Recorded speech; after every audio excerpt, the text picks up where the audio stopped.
Is anyone out there afraid of Ebola? Take a look. Why are you worried about Ebola? Because I don't want to die. Do you think that the government has our back? No, not really. I don't think that the government right now is telling us everything that we need to know in order to curtail this disease in this country. Are you worried about Ebola? Not really.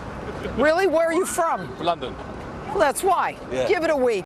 What does Ebola remind you of? Is there a movie that it reminds you of? Oh, there was one that Dustin Hoffman.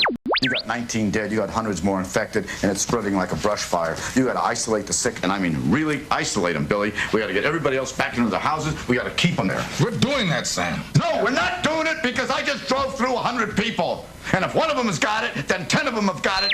If there were to be a case in New York, would you be worried? Yes. Do you think that there will be a case in New York at some point? Eventually there will be. Do you think this is just the beginning? I think so. It reminds me of The Walking Dead. Why? It's the beginning of The Walking Dead. It's not over till they're all dead. Are you worried about Ebola? Huh?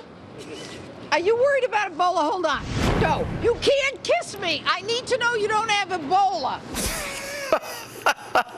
Last week, I talked about the disastrous handling of the first Ebola patient from West Africa. William says, stop flights from the infected countries. It's a no-brainer. Jeanine says, is there such a thing called political malpractice? That's what's going on. Dave said the White House had zero hesitation shutting down flights to and from Israel.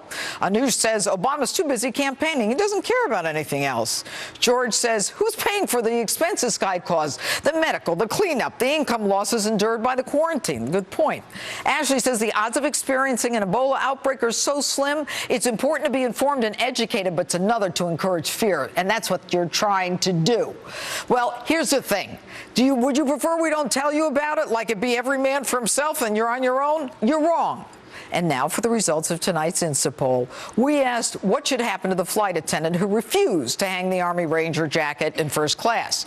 Rick says give her some time off without pay, let her study up on who protects her right to be a fool. Chris disagrees with me, saying, should he get special treatment?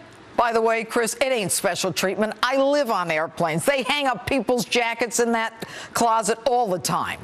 And Danny says, I'm surprised this administration hasn't offered her a State Department job. Tom says, give the flight attendant a transfer to Malaysian Air. You know, the one that got lost? And Ann says, let her go to work for Air Force One. And that's it for us tonight.